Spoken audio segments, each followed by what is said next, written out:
What is going on, guys? Welcome back to the channel. We are back in the 6 Feet Under Fab shop.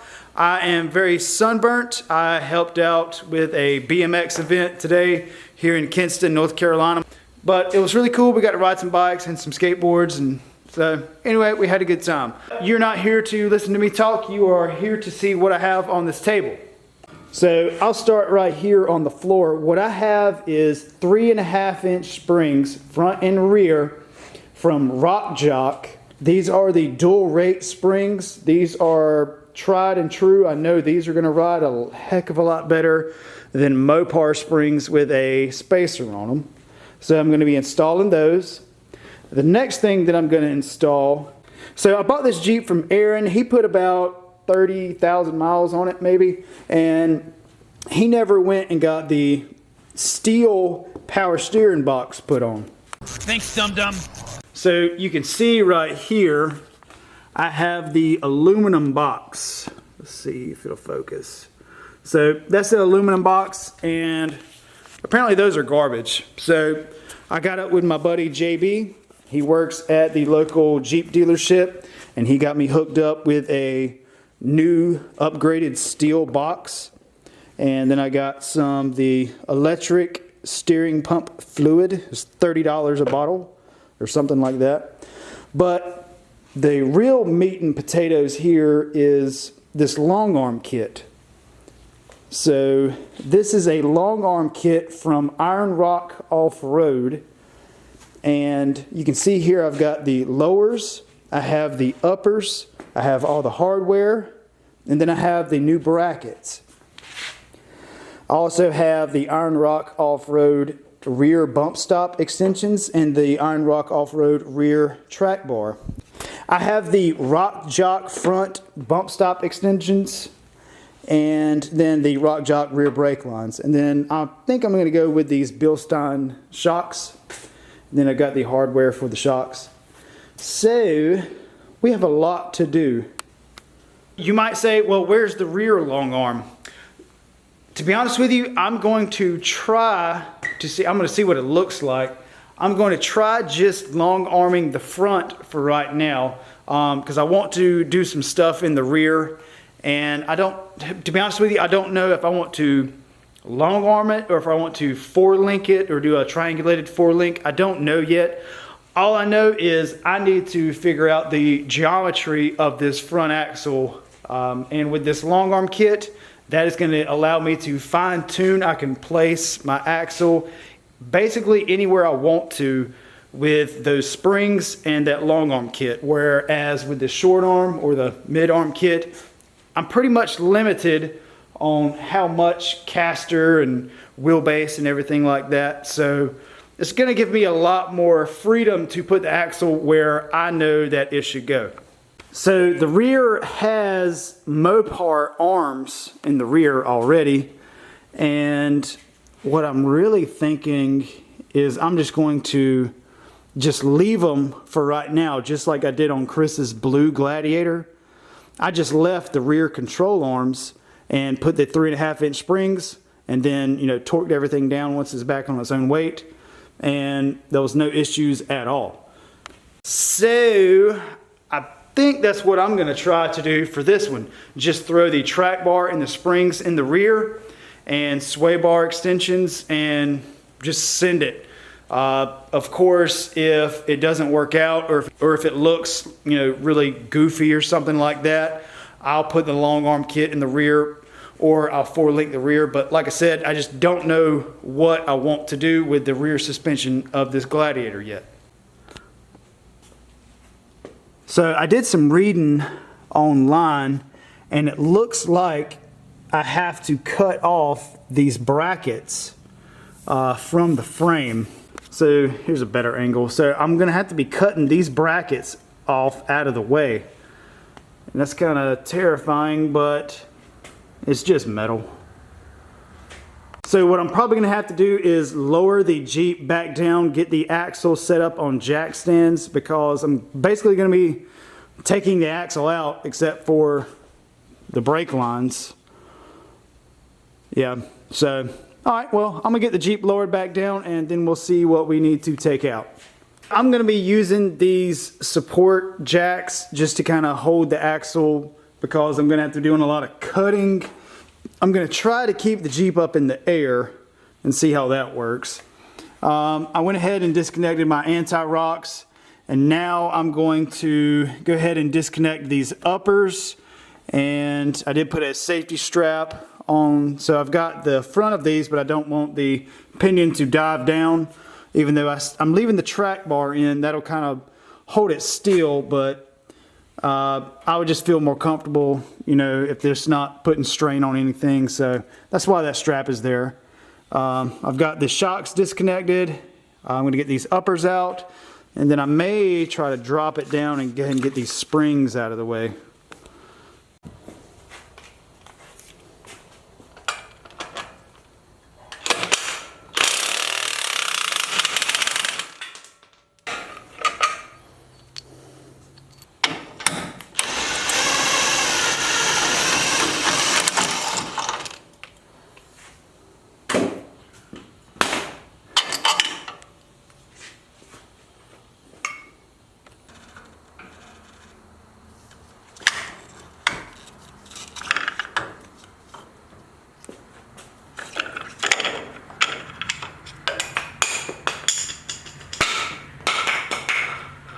Now that I have the coil springs out, I can kind of go up under here and see what needs to be done, and which is a lot.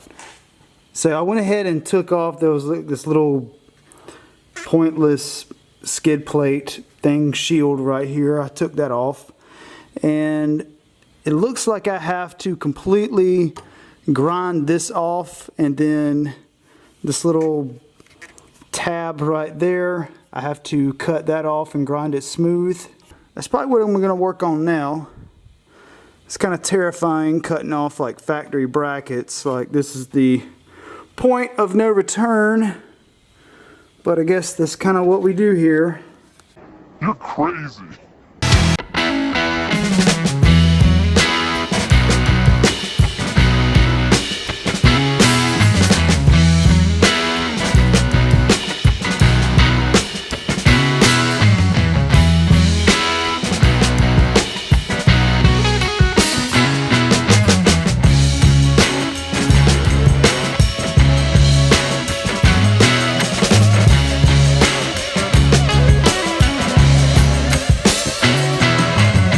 After about an hour and a half of grinding and hammering and chiseling, I have that mount off. You can see where it was right here. I did score the frame just a little bit, but it'll be fine. Just put some spray paint over it.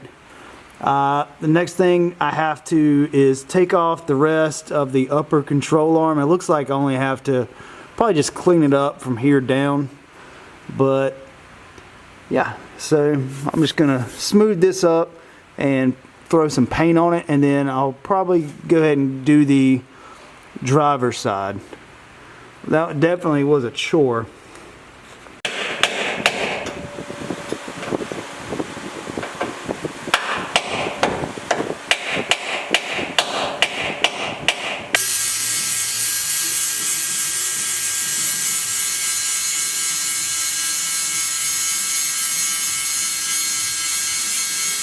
Alright, so it is the next day, and you can see here I've got everything kind of cleaned up underneath. So last night I stayed out here until about 2 o'clock in the morning cutting these brackets off, and it was a major pain in the butt.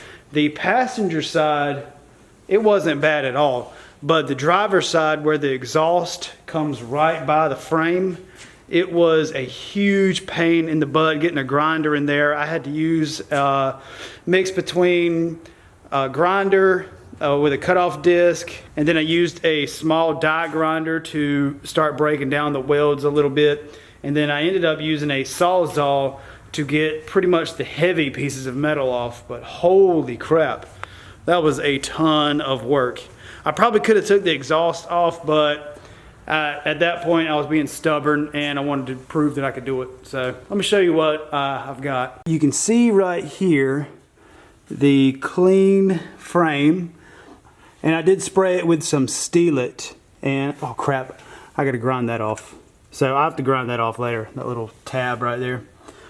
But yeah, for the most part it looks good. And from what I understand, you can leave the top part of the upper control arm bracket. That's probably why I'll just leave that. But everything else you got to pretty much grind flush with the frame right here. But over here, so on this side, the exhaust is right here. Like, you know, I can't put my fist in there in between at some points. But I got it knocked out. It was a huge pain, and got the frame all fresh, ready for some brackets. I have the bracket for the passenger side right here, and you can see it cut off very nicely. And my plan was that, let's just say down the road, for some odd reason, I want to go back to a short arm setup and take the long arm off. All I have to do is just weld this bracket back on and I'll be good to go, same as the upper. Well, here is what is left of the driver's side. Yeah, there was no survivors on this one. So we're going to be long arm for a long time on this Jeep.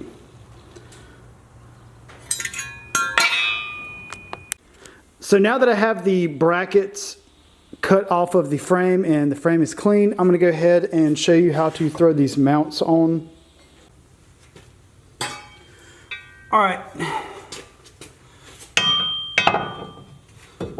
so I'm going to push this up right here and then send in a bolt. Might be a little too long, but it'll be okay.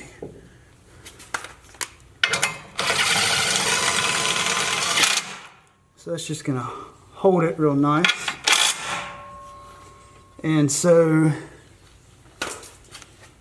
there's a hole on the inside of this bracket right here. You can't see it for this brace here, but I'm going to mark it, and then I have to drill that out to 1/2 inch. So on the driver's side, it actually had a pilot hole, and I thought this side was going to also, but I guess it doesn't. So got a 1/2 inch drill bit, and I'm going to send it in right here. And all right, I know it's hard to see, and I'm sorry, but here's the bolt and here's the hole. So I'm going to get that started.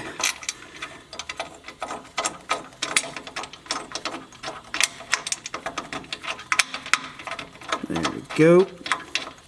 So now I'm going to go on the outside of the frame. So on the outside of the frame, you can see the other side of the bolt, and I did paint both sides. That way I made sure there was no raw metal or anything. So now I'm going to fish this in and get it tightened up. So I have that torqued down. You can't see it, but there's a grade 8 bolt right there that's torqued down, the one I just drilled out. And then now I'm going to take these grade 8 bolts, and they are going to be going in these holes right here, but there's no threads.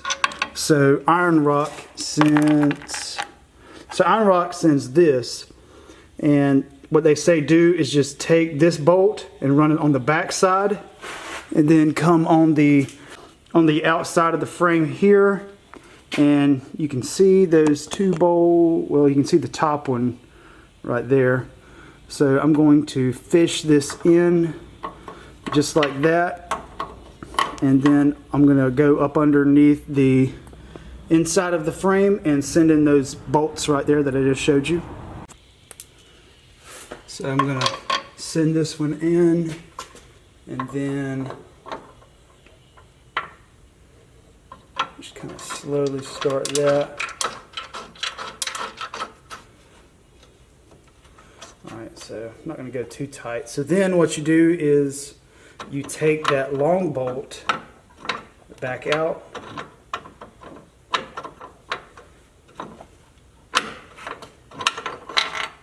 and then push down that tab with the nuts on it, and it falls right in line with this hole right here.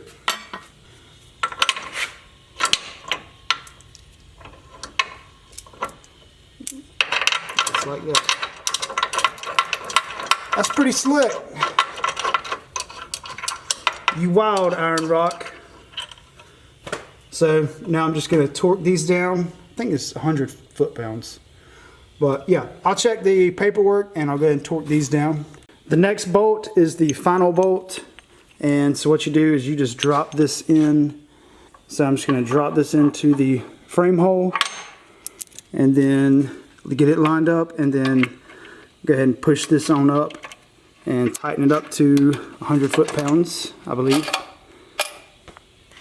So what I'm probably going to do next is I need to get these arms set up and ready to install in the Jeep. These aren't hard, they do take a little bit of time, but what's really cool about it is they are 100% rebuildable. So, whenever these start wearing down, after I probably forget to grease them, all I have to do is just take the bolt out, drop them down, and just get this rebuild kit right here, and just pop new components in, and it'll be brand new. And the same goes for the upper control arms also. So I'm going to show you how to set up these Iron Rock joints here.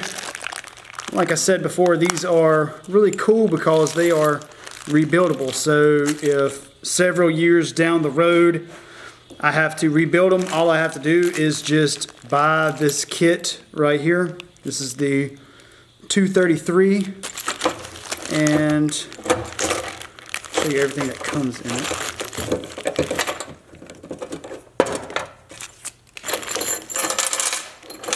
So it's pretty simple, but the first thing that I'm going to do is I'm going to take some of this grease right here, and I'm going to just put a small bit on this ball just to make sure that grease is on every contact surface. Just about like that. And now I'm going to take this first orange piece, plop that in, and then I'm going to send it through just like that. So now I'm going to line this one up with that one, because you want to make sure that the holes and the tabs line up.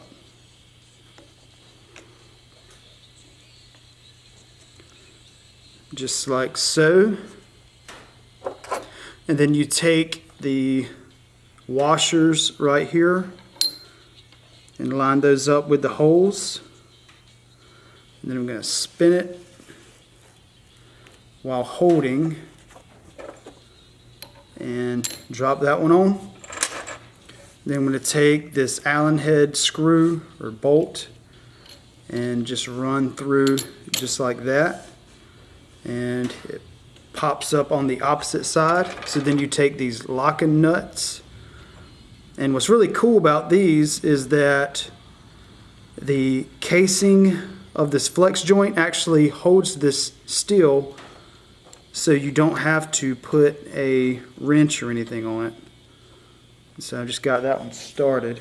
And it says on the Iron Rock Off-Road website that you can just do these all the same direction. I know some people will put three bolts facing one way and the other three facing the other way, but I'm just going to go by what the instructions say online. So I'm just going to get these started here.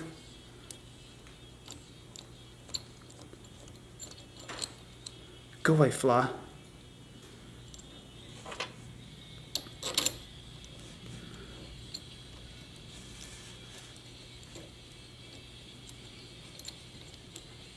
So now that I have all of these started, I'm going to take my inch-pounds torque wrench, and I'm just using a Harbor Freight one, so it's not like anything fancy. But I'm just going to start tightening these up, and I'm going to do it in a crisscross pattern. And I'm going to 70 foot-pounds is my first point.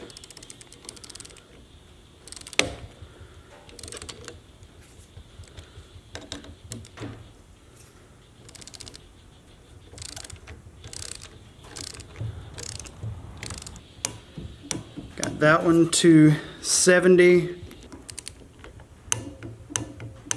Got that one to 70. All right, so these are all at 70. And now I'm going to go to 85 inch-pounds. So I'm going to adjust this out. Going to 85. 85 right there.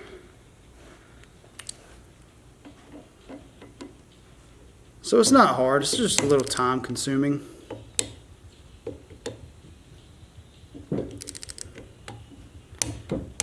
$85,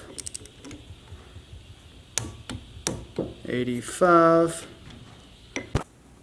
All right, so the next thing that it says do is put in the grease fitting.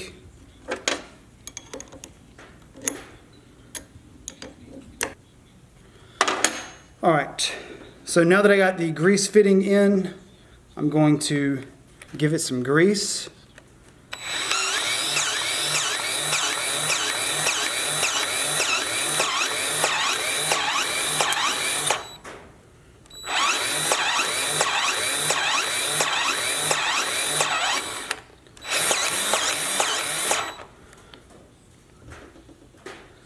Alright, so you can see I very much over greased it.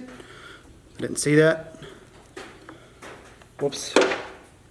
So I'm just going to wipe off this extra grease the best I can. Oh gosh, I've made a mess. Alright, so I'm just going to turn this around where y'all can't see that massive amount of grease on the back.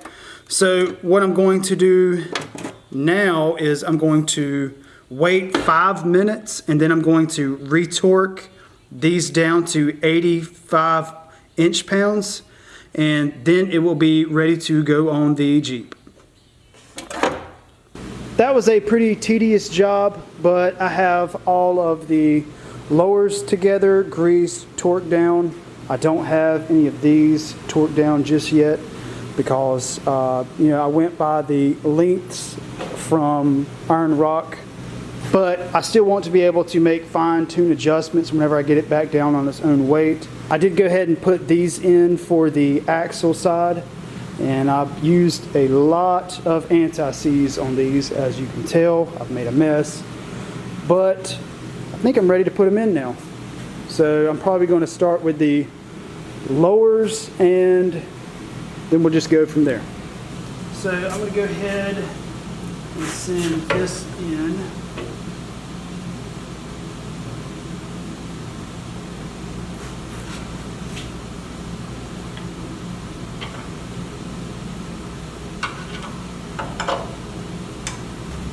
All right, so now I'm going to send this bolt in.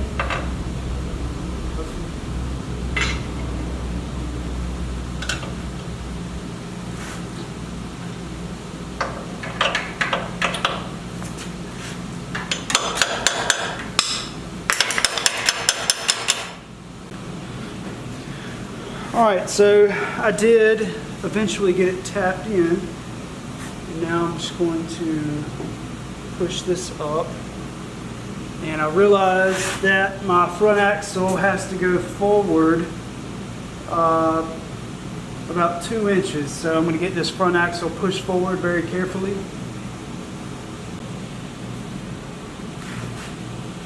Alright, so pushing this control arm up, I'm using the factory bolts.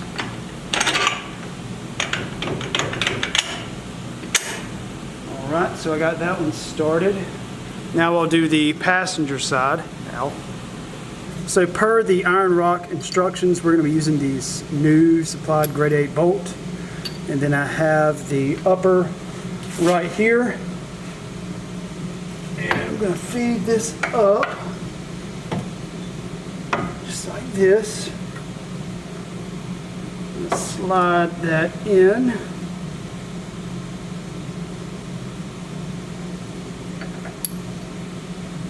then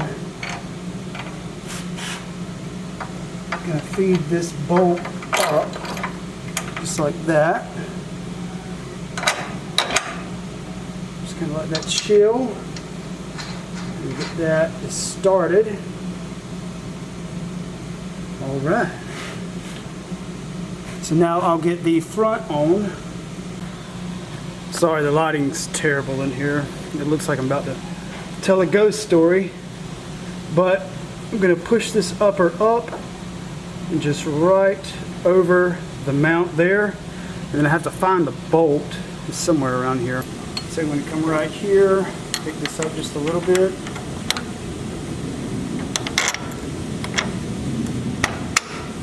Huh, that was easy.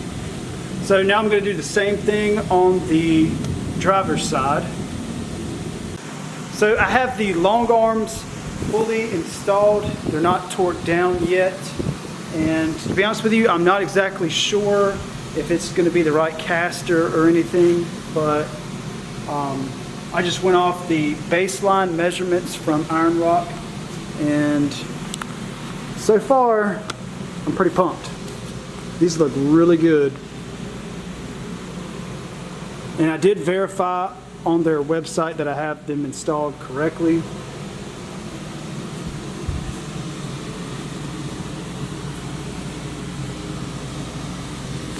So now I'm going to get those coil springs put in, and then probably the shocks. Whoops, I almost forgot these again. So I'm going to get these bump stops pulled out, and then I'm going to get the RockTrix bump stop extenders put in.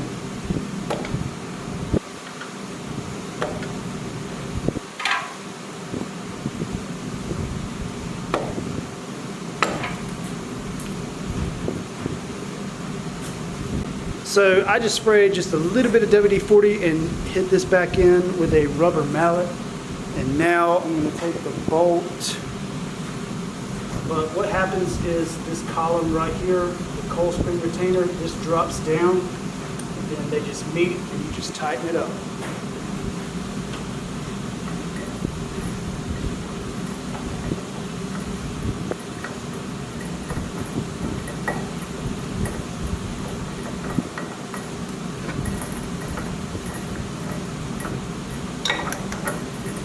Now I'm ready for the coil springs. So I'm making sure that the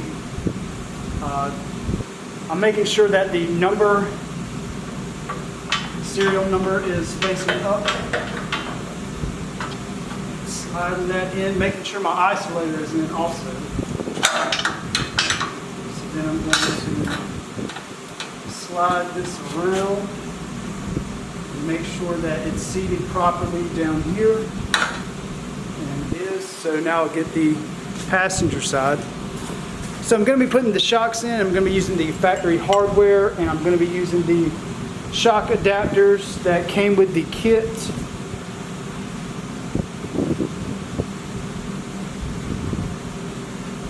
I'm going to get this started.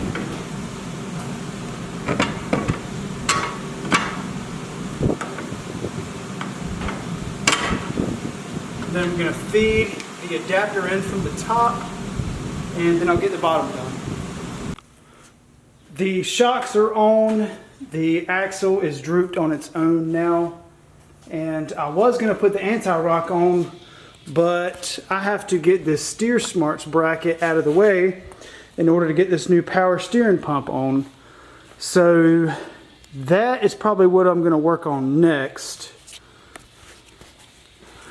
And I don't have the track bar bolt in just yet because I don't have the weight of the vehicle on it. But man, this looks really good. I'm really excited about this.